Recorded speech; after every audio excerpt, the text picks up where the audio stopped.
Hello, I'm Adrian Finnegan, and this is Counting the Cost on Al Jazeera, your weekly look at the world of business and economics. This week, a carbon-free future. We'll look at what the UN's deafening climate warning means for businesses, livelihoods, and the fossil fuel industry.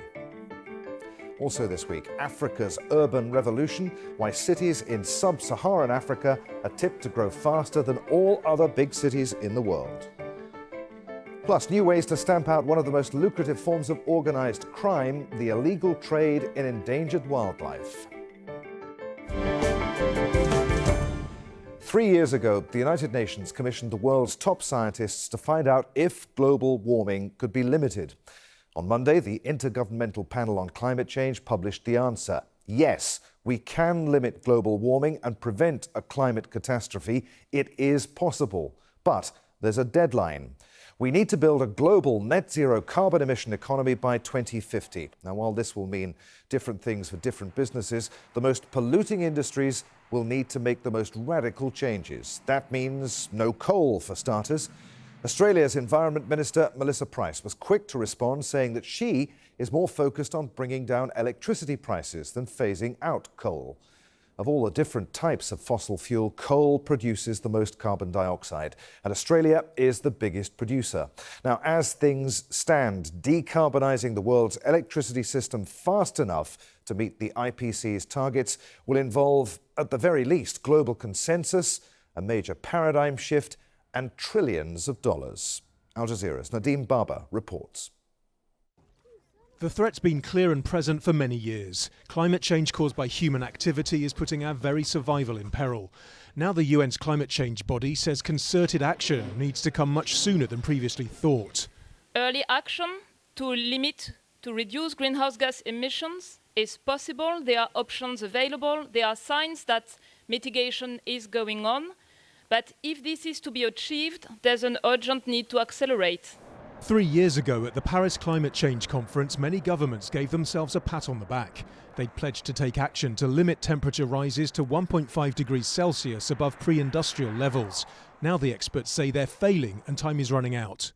The IPCC says meeting that 1.5 degrees target requires a 45% cut in carbon emissions by 2030 and, alarmingly, zero net carbon emissions by 2050, with steep cuts in other greenhouse gases like methane. It's a question of whether we can make certain decisions in the coming years where the beneficiaries are going to be our children and our grandchildren and several coming generations. The IPCC says by the end of this century, global sea level rises would be 10 centimetres lower with warming of 1.5 degrees compared to 2 degrees.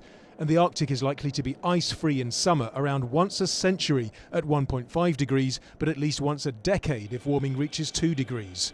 None of this is academic. Faster action will reduce flooding, giving people living on the world's coasts, islands and river deltas time to adapt to climate change. Then there are the millions affected by drought, many on the African continent. We need to look at climate financing strategies that ensure that we sort of speed up climate action related to issues like agriculture, food security, livelihoods and migrations. And that's because migration is no longer a choice for lots of people in the continent. It is now a must because of global warming. The IPCC report says renewable energy must account for at least 70% of electricity by 2050, compared with 25% now, to stay within the 1.5 degree limit. Carbon will have to be sucked out of the air by machines and stored underground, and billions of trees will have to be planted. And there'll be tough choices between using land for food or for biofuel crops. We've been shown the solutions, now it's over to our politicians and to us. Well, right now I'm speaking to you from the Middle East, a region that's petro-dependent and desperately trying to find ways to diversify away from fossil fuel and create jobs for the people who live here. So that's where I started when I caught up with Michael Grubb, Professor of Energy and Climate Change at University College London. He's written several reports for the Intergovernmental Panel on Climate Change. I began by asking him what a carbon-free future would look like for this region. The Middle East obviously has a concern that much of the Middle East is dependent upon oil, not so much on coal, and coal is the first in the line of fire. It's a sort of the biggest sinner in terms of climate change, if you like. But one issue for many in the Middle East is, what does the future look like if we do have to curtail oil demand? That's probably going to affect some other regions like oil shales first, because they're actually a bit more expensive and a bit more carbon intensive. But it's still, we're talking about, rather than the past century largely fueled on expansion of coal and oil, this century being about their contraction and the rise of solar, wind, other renewable sources. So that's the first thing. One needs to think, what's the energy economy of countries, in this case Doha, Middle East, countries traditionally heavy dependence upon oil, significant on gas, though that's kind of both good and bad. It's much cleaner than coal. Britain, we've halved emissions in the power sector, partly by using gas instead of coal. Is investing in new technology then the way to go? And as far as old technologies are concerned, how much power do we have as investors, those of us who own so-called dirty companies, people who are adding to this pollution? How much power do we have to force these companies to change quickly? Well, it's always got to depend on who and who's we and where. I mean, in terms of any investors listening, my first advice would be, if you're putting money into coal power stations or mines, you are taking a huge strategic risk on all fronts, whether it's local air pollution, global, the general pressures. Coal is the first in the line of fire, and we've seen dramatic reductions in the UK, much of Europe, even in North America, where President Trump set out to actually protect and indeed subsidise the coal industry. He's not been able to stop its continued decline. I think for others involved in investments, I think it is really, look at the reality, look at the Paris Agreement, look at this report from Monday. And what it does basically, it says, we've already got close to 1 degree warming from pre-industrial levels. And we see the climate impacts around the world. Particularly poor countries have been most in the line of fire of that. The report maps out how much worse would it be if we get to 1.5, how much worse again if we get to 2. Some of those numbers are really striking, some of the data in there, and the science clearly is sharpening up, and I think that will increase governments' willingness to act on this issue. You say that, but that there is a lot of pushback, isn't there? I mean, how much resistance are climate change scientists going to have in trying to persuade governments to take action that's going to ultimately harm their economies, at least in the short term? Australia's Environment Minister, for instance, seems to think, I'm paraphrasing here, that we'll eventually have the technology that will be able to pull CO2 from the atmosphere. So until such time, it's okay to keep on polluting and keep relying or having an economy that relies a lot on coal. It's an interesting example. We think Washington politics is odd. It's worth looking at Australia. One of the features in Australia is a huge political division, driven partly by the fact that they are an environmentally sensitive country. The coral reef's already suffering. One of the things this report says, incidentally, is the estimate is that at 1.5 degrees warming, we lose something like 70 to 90% of the world's coral. If that goes on up to 2 degrees, they're talking about 99%. Now, those kind of statistics kind of give you a sense of what we're dealing with, similar sort of magnitudes around of change around Arctic ice, for example. But you ask about Australia. I think the politicians are finding that it's not very popular to say, nah, we're not going to do anything about it, it's too hard.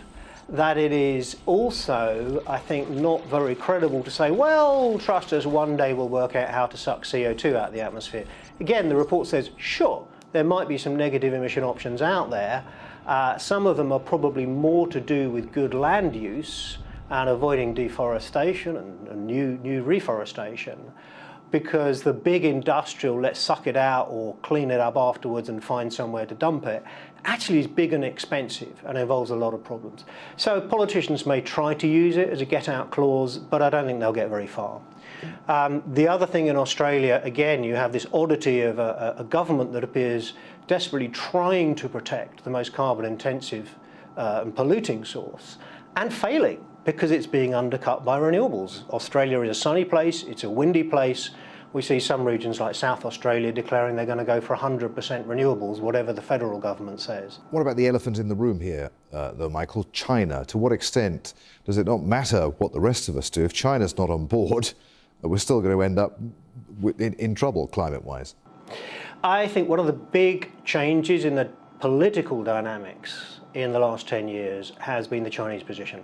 They're emitting substantially more now than the United States. But I think the thing that's really shifted the politics in China has been local air pollution.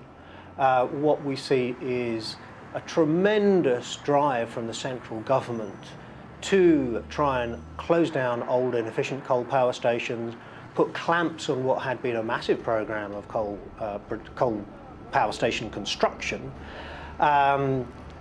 Beijing has basically banned coal burning in its regions and is now set to ban petrol-driven cars because of the local air pollution. What I see is a big shift in terms of both its energy policy and its geopolitical positioning to say, of course China has to be part of the solution, and we intend China to do well out of the solution by being involved in the emerging clean technology businesses. Professor, really good to talk to you. Michael, many thanks indeed for being with us. Thank you very much. The Nobel Prize for Economics was announced this week. The $1 million award went to William Nordhaus of Yale University and to Paul Romer of New York University. Nordhaus, who's been called the father of climate change economics, has argued that nations must raise the price of fossil fuels to protect the climate. Romer, a growth theorist, makes a compelling case for governments and companies to invest in research and innovation to tackle the crisis. The Economics Prize is not technically a Nobel. It was only created in 1968, nearly 70 years after the first Nobels were awarded. Charlotte Bellis explains. Alfred Nobel instructed in his will that there should be 5 official Nobel Prizes, but there is a side award for economics. In 1968, Sweden's central bank made a donation to the Nobel Foundation, and from that, a prize for economics was born. But not everyone approved. Nobel's great-great-nephew Peter once said, "It is awarded as if it were a Nobel Prize, but it's a PR coup by economists to improve their reputation." One of the most well-known laureates is John Nash, an American economist whose story was told in the film A Beautiful Mind, which featured his struggle with paranoid schizophrenia. It recounts how he came up with the Nash equilibrium, an important concept in game theory, for which he won the prize in 1994. It's a way of predicting what will happen if several people or groups are making decisions at the same time, and has been used to analyse everything from an arms race to traffic flow.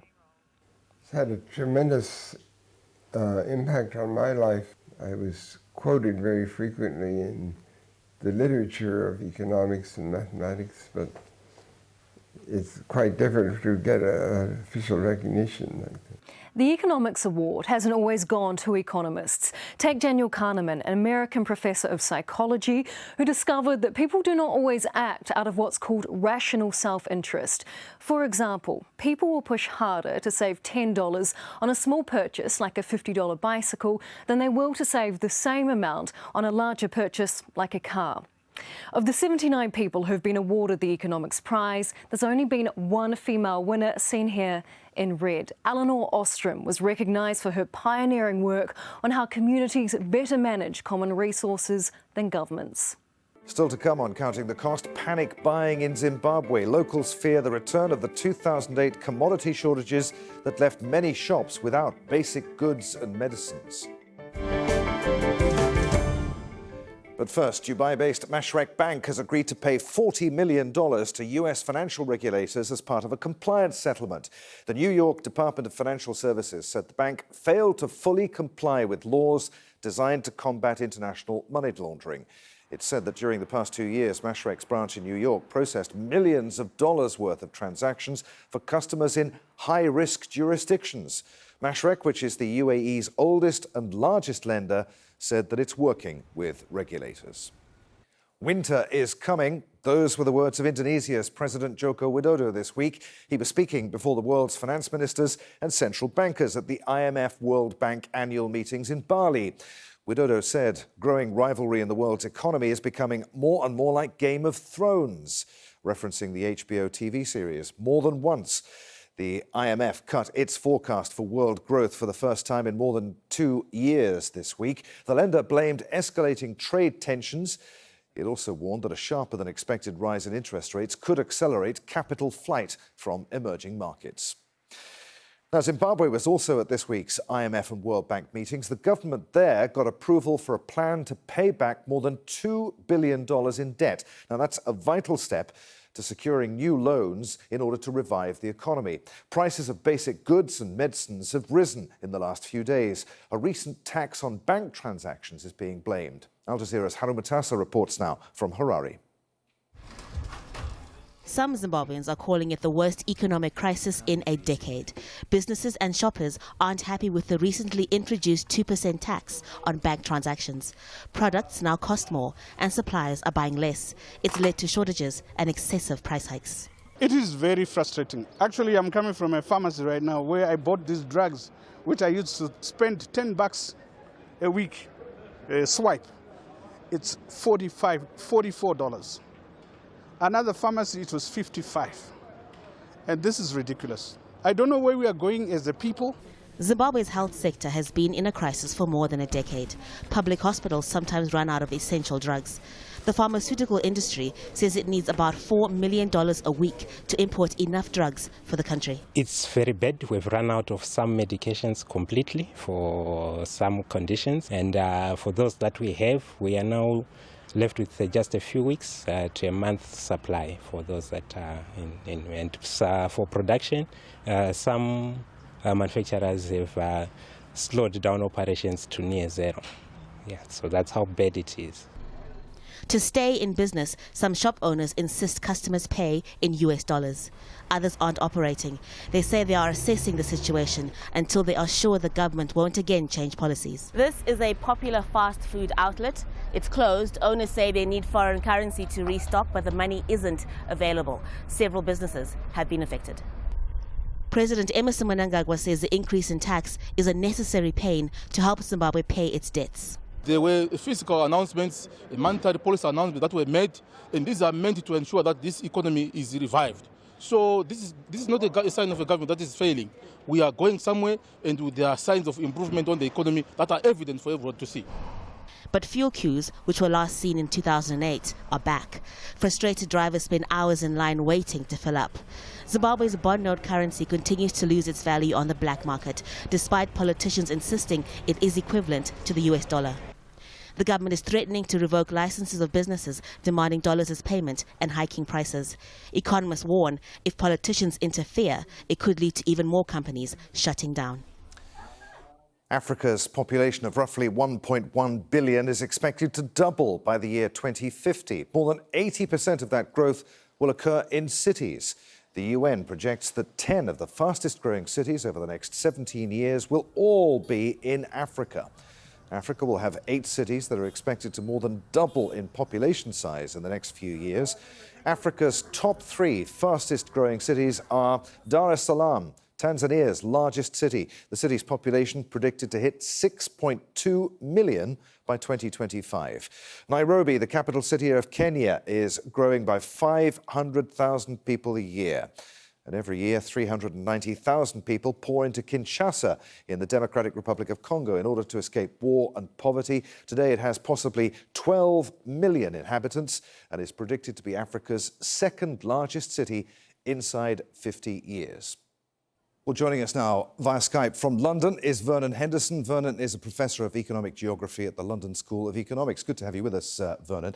The UN predicts that in the next few years, well, by 2035, 10 of the fastest growing cities will all be in Africa. In fact, Africa is going to have 8 cities that are expected to more than double their population size over the next few years and grow even faster than all other cities in the world. Is that good or bad news? I would say it's a challenge. You know, on the good side is, yeah, these cities will get bigger. They will have more agglomeration benefits that potentially can increase productivity that cities offer. We know that in Africa, that families moving to big cities probably double their incomes in terms of household incomes, the job opportunities for all the people in the household. But the challenge is being able to manage that population growth and have livable cities. Several of these African nations, though, lie the cities in them lie in very low-lying areas. That there's the potential threat of flooding and other natural disasters. As these cities grow, how can they deal with the threat of natural disaster? They probably need to plan on sea level rise, have better drainage in cities, better construction of roads to have drainage, plan on trying to protect their shores and trying to build away from the lowest lying areas. I'm going to quote Paul Romer here, one of the winners of this year's Nobel Prize in Economics. He said about living in a city, cities make us smart. Cities are the place to go if you want to learn about the modern world. There are billions of people who want to move into cities and people who are already in cities who want to have more space. We have to make room for that to take place. Is Africa up to that challenge? That's really tough. So the issue, and so, Paul is talking about the great things about urbanization and why it can drive economic growth and innovation. And he won a Nobel Prize for his work on innovation. So in Africa, there's a lack in most countries of a manufacturing base. And manufacturing, in fact, is doing worse than it was, relatively speaking, 20 years ago. And people are moving into cities, not just the biggest cities, but they're moving into medium-sized and small cities, which would be right to house kind of standardized manufacturing, but that's not happening in Africa. Professor, it's been really good to talk to you. Vernon, many thanks indeed for being with us. Okay, thank you very much. Now, halting the illegal trade in wildlife and protecting some of the world's best-known species is the main aim of a summit in London. Nick Clark reports. It is the biggest conference of its kind anywhere in the world. There are 1,000 delegates here from 82 nations. We have African presidents. Theresa May, the British Prime Minister, has spoken. We've heard from Prince William, who made a keynote speech. The US Attorney General, Jeff Sessions, he's here, all trying to ramp up this fight against illegal wildlife crime. And why? It's because it's spiraling out of control. If you just take a random look at the figures, they just take your breath away. 20,000 elephants a year are killed. That's 2 every hour, every day of the year. 1,000 rhinos are killed. There are less than 4,000 wild tigers left. That's a 95% reduction in 100 years. 1.3 million birds are taken from the wild in Southeast Asia alone every single year, to say nothing of the pet trade of baby chimpanzees and baby orangutans being taken from their mothers, who are often killed in the process, to be supplied as pets. The list goes on, and it's a trade worth $24 billion a year. And a lot has to be done. And to talk about it right now, we have President of the African Wildlife Foundation, Kadu Subanya. It's a very serious problem. Tell us a little bit more. No, it is, and it's all about international trade. And what's happening is depriving, we work in Africa, it deprives the livelihoods of many, many Africans. You talked about the billions of dollars that is being lost because of this trade. You imagine the poverty levels in Africa and how much that can do for education, for health, for social services that Africa needs right now as the population is going beyond control. There's a big focus here for finance, for the world to pull together to fight it, but it's, from your point of view, it's also very much an African problem, right? It's an African problem. Look, there's nobody who's going to solve this problem other than Africans. For Africa, I mean, this is a global conference, but in context of Africa, it's going to take Africans to solve this problem. Of course, we need all the help we can get from the global community, but the responsibility, the hard work has to be done by Africans and African leaders as a lead. All right, Kadu, we'll have to leave it there. Thanks very much indeed. Big push towards stemming the financial flow that drives the illegal wildlife trade here in London. Nick, many thanks. And that is our show for this week. If you'd like to comment on anything that you've seen, you can get in touch with us by tweeting me. I'm at A. Finnegan on Twitter. Please use the hashtag AJCTC when you do. As always, there's plenty more for you online at aljazeera.com/CTC. That takes you straight to our page, and there you'll find individual reports, links, even entire episodes for you to catch up on. But that's it for this edition of Counting the Cost. I'm Adrian Finnegan from the whole team here in Doha. Thanks for being with us. The news on Al Jazeera is next.